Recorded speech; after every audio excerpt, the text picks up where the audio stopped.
Megamente 2 não existe. Bem, vou ler aqui e vamos falar um pouquinho sobre Megamente. Primeiramente, Megamente 2, resumindo para você que, sei lá, não assistiu ou assistiu e tá vindo espumando, Megamente 2 só é ruim. Eu não tenho mais nada para dizer sobre ele. Mas, talvez você assistiu Megamente 2 e sentiu algo diferente. Ele é ruim, mas ele é um ruim diferente. Ele é um ruim, talvez para você, de maneira única. Ele é um ruim diferente de todo tipo de ruim que você já assistiu. A conexão mais direta de Megamente, de um filme ruim para outro filme ruim, recente, para você puxar na sua cabeça, é Kung Fu Panda 4. Ele é pior que Kung Fu Panda 4, mas tem algo diferente. O que seria diferente então entre o ruim de Megamente 2 e Kung Fu Panda 4? Mesmo que no meu coração eu me senti traído ao assistir Kung Fu Panda 4, enganado, e tive todas as minhas esperanças destruídas com Kung Fu Panda 4, eu fiquei com raiva, eu fiquei triste, fiquei melancólico, fiquei nostálgico. Mas Megamente 2 é muito pior. É muito pior que Kung Fu Panda 4. Mas por que então eu senti mais raiva, frustração e dor ao assistir Kung Fu Panda 4 do que Megamente 2? Mas Kung Fu Panda 4 não é totalmente ruim.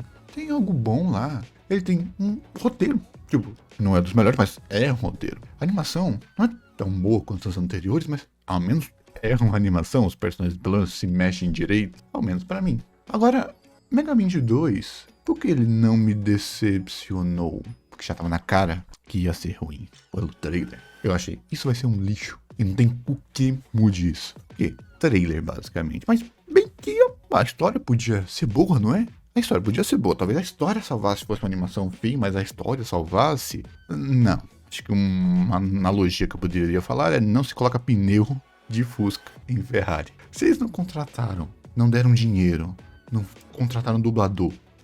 Você acha que eles iam pagar um roteirista? Quando você não tem carinho com algo tão básico que é a estética para uma empresa bilionária. Eu não tô falando de uma empresa pequenininha que, poxa, a gente não tem como fazer uma animação bonita. Vamos fazer uma história, pelo menos? Não tem isso. A questão, já que não tinha história para Megamente, então o mínimo que eles tinham que fazer é pagar um roteirista e um escritor que daria alguma necessidade para sequência, uma boa história. Boa história. Pelo menos fechada. A história não é boa para você absorver. E não é visualmente bonito para você olhar. Ao ponto que não tem nem graça a reclamar. O filme é bobo, o filme é ruim, o filme é mal feito. E para você ter noção, não é desculpa nem ser feito para criança, porque tem filmes infantis, tipo um Patrulha Canina, que pelo menos são visualmente bonitos. O filme lá do Ladybug, do de Miraculous, ele é rushado, um monte de coisa entalhada, mas pelo menos é visualmente bonito. Então uma criança não vai poder nem ver uma animação bonita, nem vai ver uma história simples, mas boba. Não tem nada. Esse filme não causa decepção porque eu não esperava nada.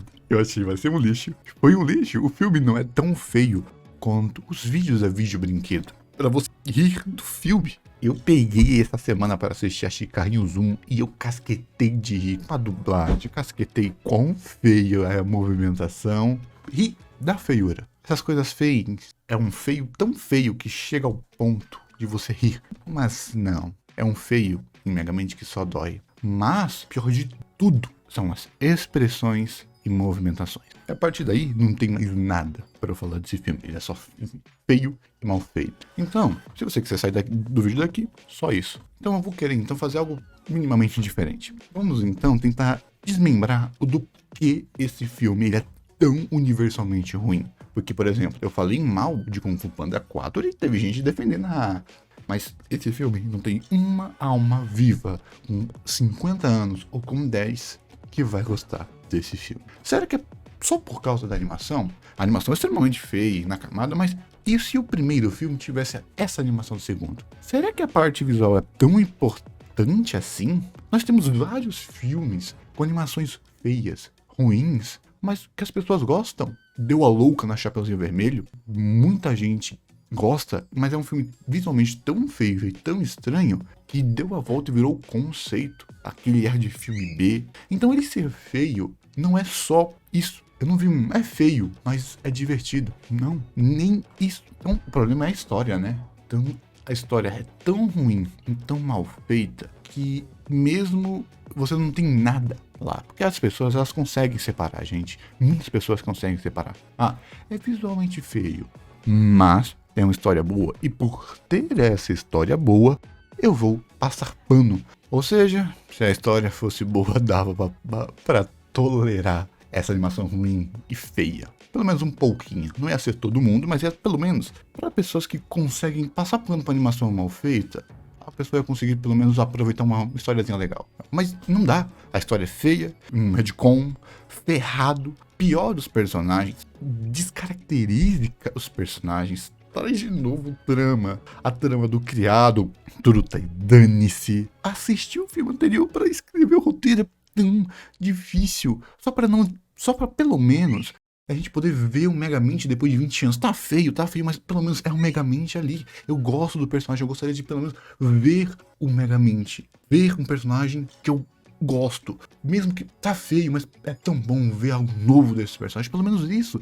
Mas nem isso eu vou ver, porque não é o Megamente ali. Ele tá descaracterizado, incapaz, burro. A Roxane tá sem carisma, tá sem aquela personalidade forte. Os vilões são genéricos e sem personalidade, feios pra caramba. Eu tenho certeza que você já viu alguma história, alguma série, algum filme que é visualmente feio e que até mesmo a história não é lá essas coisas. Mas que você vê algumas pessoas gostando que você não consegue entender por que as pessoas gostam disso. Porque tem algo lá, ainda tem algo lá. Ou seja, você tem um monte de coisa ruim, mas tem algo legalzinho lá. Algo bom lá. Que pelo menos para quem tá tipo... Cara, eu vivo falando aqui que muitas vezes obras são muros. Toda obra quer lhe ensinar você a gostar dela. Então tem obras que você precisa pular um muro de 1 metro pra gostar dela. Tipo, a escrita é um pouquinho diferente, você tem que pular um muro. Tem obra que o muro é muito alto. E é propositalmente alto pra você escalar e você sentir que não tem que me esforçar pra entender essa obra. E tem obras que tem uma falha na escrita, uma falha no roteiro, uma falha na sequência lógica. Mas tem algo lá que para algumas pessoas é tão único que compensa. Vou dar aqui 2 exemplos que eu já citei e vou citar de novo. Um exemplo mais conhecido e um exemplo menos conhecido. Miraculous, Ladybug, a série, é um filme. A história não é bem feita, principalmente na primeira temporada, ela é bem rushada, dá aquela sensação de... Como a gente não sabe se vai dar certo, vamos fazer uma coisinha mais ou menos aqui. A animação é muito simples e chapada, os personagens são muito simples, fica voltando e revoltando, mas mesmo assim, muitas pessoas gostam. Por quê? Porque tem algo diferente lá. Às vezes o personagem é carismático, às vezes tem uma única interação que a pessoa gosta, e só porque ela gostou daquela única interação, ela tolera todos os erros que a série tem, só por causa daquela interação. Seja porque a lore é ampla, sempre se expandindo, seja porque ela gostou daquela dinâmica diferente do relacionamento deles, e só por causa de um aspecto positivo, ela consegue passar pano para todos os outros aspectos positivos e negativos, ao ponto que ela consegue ver beleza onde não tem, consegue ver, tipo, eu gosto de chamar de distorção de percepção de valor. A animação de Miraculous Ladybug é tão ruim, que o pessoal conseguiu mapear, eu vou falar isso depois em um outro vídeo quando eu vou falar de Miraculous, os melhores animadores. Então, quando eles viam que esse episódio vai ter esse animador, esse aqui dentro do escopo de animadores é o melhor animador. Esse episódio vai ser bem animado por padrão. Como o bom, o belo, muitas vezes é comparação. Quando você para de comparar Miraculous com outras obras e compara Miraculous com Miraculous, você faz um funil na sua percepção de valor e você consegue gostar de algo medíocre e ver beleza em algo medíocre. E eu não vejo muito problema nisso não, pra falar a verdade. Na verdade, isso é até legal. O famoso obra que depende de comunidade. E isso tô falando de uma obra comunidade, ou seja, a comunidade faz um monte de coisa. A série não explicou bem tal coisa, aí vem um youtuber e explica direto. Então eu vou dar então uma obra que eu acho até um pouco melhor que Miraculous, mas é visualmente muito feia. Uma sériezinha curta, mas é muito feia, tá? Se você quiser assistir essa série, tenha noção que ela é muito feia, e ela ainda é enganosa, porque a capa dela é muito bonita, mas deve ter mais polígonos na capa do que se você jogar, a série inteira. Não é só feia não, tá?